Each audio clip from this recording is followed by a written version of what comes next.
Yo, man. What's good to man? Show boy Mickal Neves, aka Mr. Napper, boy man. Today, man. We got the 31 seconds at the short. Paddy. I don't know how to say his last name. Career. If you guys know him, hit that like button. Subscribe my channel, man.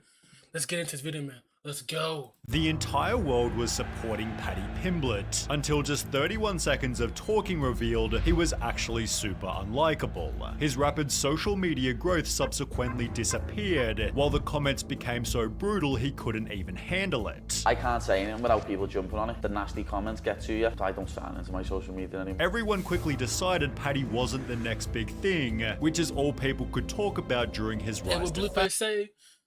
I'm the next big thing. But shut the fuck up and say this big thing. Hey, right? Nah. My bad. This article, for example, wrote, Paddy Pimblett is the next big thing and has the potential to be as big as Conor McGregor, and it's not difficult to see how the media drew this conclusion. Paddy had a similar kind of confidence. This is my destiny. I've got the personality, I've got the look. The new king's here, lad. With comments describing him as a likable mix of humility and arrogance. This was put on full display when he'd make a YouTube channel, gaining hundreds of thousands of views by vlogging, although it was on the topic of food that he garnered the most attention. Paddy's fighting weight was 155 pounds, yet in between matches he'd ballooned to over 200. So you're 200 right now. What do you get to when you fight? I weigh in at 155. No way. The most I've weighed is like 211. Earning the nickname Paddy the Fatty instead of Paddy the Baddie. Hilarious how every UFC fighter has a unique personality. Paddy being an undercover fat guy is the funniest. Do you ever miss the six-pack when you blow up between fights? I'd rather be fat and happy than ripped, and like these people who are ripped all year round aren't happy. I'm not arsed. Photos such as this one therefore went extreme. Do you know what's crazy? He's sitting there eating food and getting big, and then finding that he's still whooping ass. It's crazy. He was still whooping ass when he goes into the fight. Do you know how crazy that is? You eating unhealthy, and you know you got fights, and you still whooping ass. Come on now. Extremely viral, which Paddy used to his advantage to attract even more attention. All of his most popular content was on gaining or losing weight, which was funny because he'd always end up making weight, not to mention he was also winning his fights easily. Paddy won his first 3 UFC matches, 2 of which during the first round, with an impressive total career record of 19 wins and only 3 losses. This added to the hype around Paddy becoming champion, although no one seemed to realize he hadn't even fought anyone ranked in the top 15. Paddy Pimblett is a lot of marketing and little skill for MMA. Paddy himself was still an unranked fighter, yet millions believed he'd be the next UFC champ purely because he'd made a couple of funny videos. Well, Paddy was given the chance to prove himself when scheduled a fight against Jared Gordon, and having just signed a $1 million Barstool Sports deal, Barstool Sports, man. Best company in the world. it seemed Paddy's public image was better than ever before. However, just 2 days prior to he and Jared's fight, Paddy began to make some critical errors. He uploaded a podcast speaking with Dana White, where it was obvious his arrogance was becoming overbearing. I just create better content than all of you. It's mad. People say, oh, he's getting pushed. It's not. My numbers are just better than yours. This manifested a call out of journalist Ariel Helwani, I hate all these journalists, like Ariel Helwani in particular. going on a 4-minute rant about him being a terrible person. He's a maggot.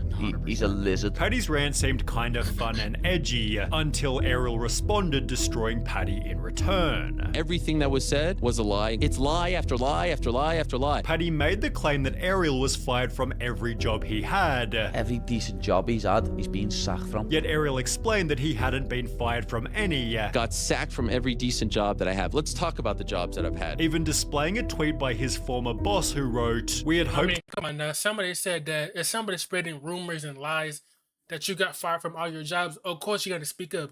If somebody is spreading lies about you, you're going to speak up, right? If somebody spread lies about me, I'm going to speak up too. Because if you don't speak up, people are going to think that's true. And saying, but you don't really have to own or tell nobody an explanation. That's yourself. Saying people got to stop worrying about other people. You know what I'm saying? Worry about yourself. But since you have a career, people know about you. You're saying you got to say something. You know what I'm saying? You know what I'm saying? to have Ariel continue in that role and made him an offer to remain with ESPN. Next, Paddy tried to insult Ariel by saying he wasn't a journalist, You're a content creator, Ariel. You're not a journalist. Stop lying. to which Ariel calmly responded, This use of the term content creator, is this supposed to be an insult? I've been trying to create content since 2006. If you're going to try to insult me by calling me a content creator, great. That's the worst thing you could say about me? Awesome. Yes, I'm a content creator and pretty damn proud of it. but Paddy's worst attempt at insult was saying Ariel should pay for his interviews. He uses fighters for clicks, uses fighters to make money. Get your dough out, Ariel. Start paying people for these interviews, what you make thousands and thousands and thousands of pounds on. Ariel responded by stating, Does Joe Rogan pay his guests? Did Oprah pay her guests? Did Larry King pay his guests? That's not how this works. Journalists make money. Yeah, we make money. Of course. Isn't that the whole point? spending 1 hour and 15 minutes total dismantling all of Paddy's arguments. Ariel came with all the evidence like a lawyer. Outstanding performance. This is how you absolutely obliterate someone. No smack talk, just facts. Ariel's video gained 29,000 likes and only 900 dislikes, while Paddy's initial call out received a much less favorable ratio, as well as comments such as, lost all respect for Paddy, throwing Ariel under the bus just to get brownie points from Dana. Paddy crying that Ariel makes money off fighters while sitting across from Dana was the most hilarious thing.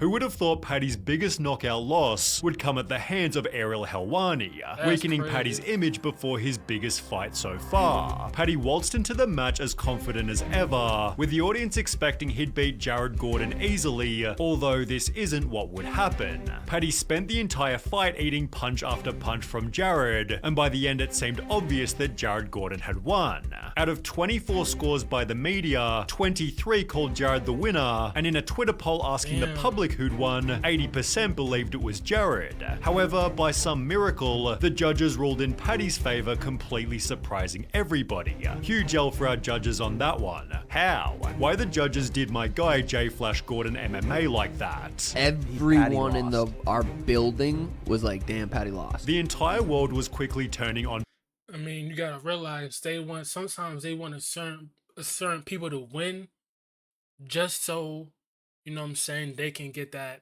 image, their image up. You feel me? Like their image up. You know what I'm saying? Like in boxing, you gotta understand. My fault, y'all. They gotta understand, man. Y'all gotta understand that y'all gotta understand that this is a business. You know what I'm saying? It's a business. Every sport is a business. You know what I'm saying? It's a business. They're trying to make the most money.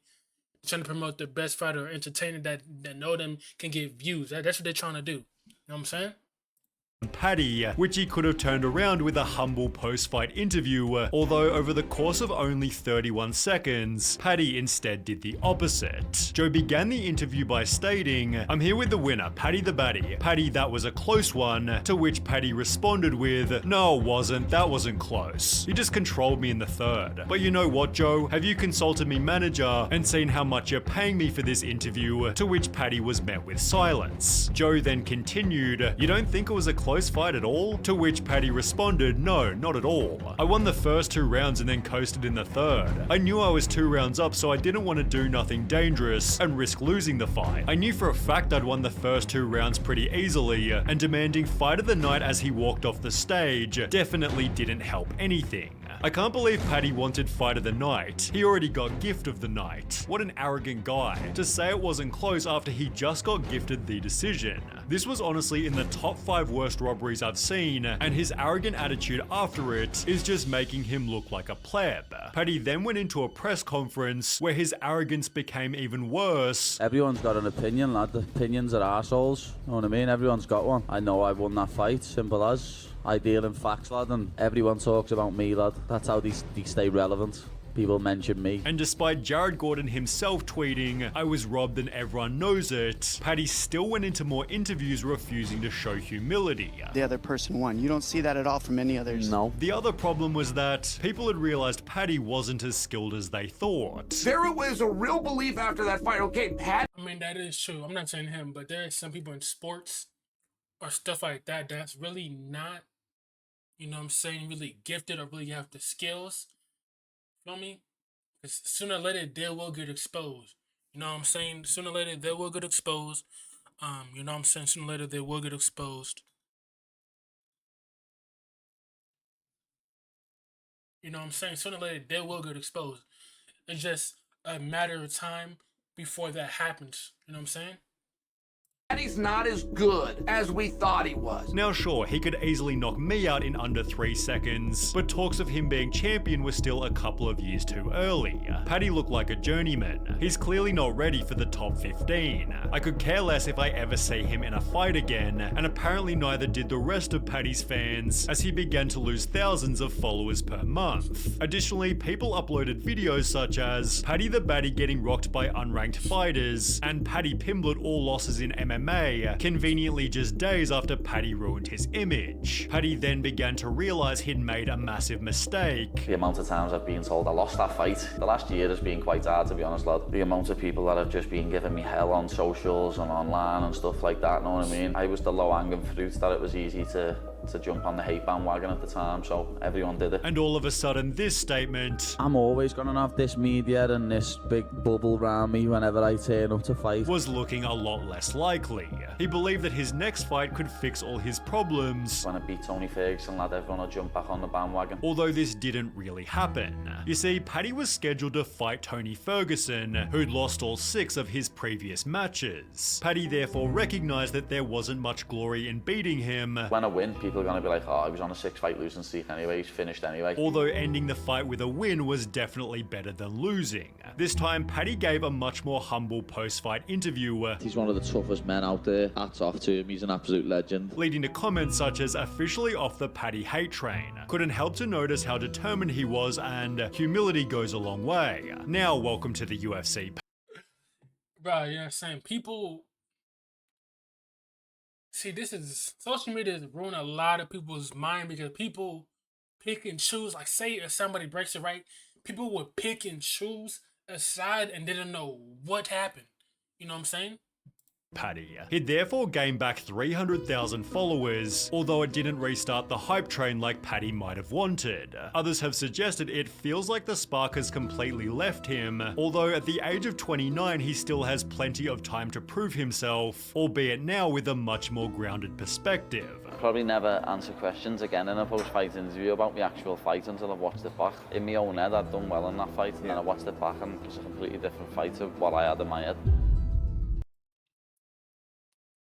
Anyways, y'all, that was the end of the video. Let me know what you think down below. Comment down below, man. It's been your boy Mickal, and that's Running with the 2000 subs, man. We out.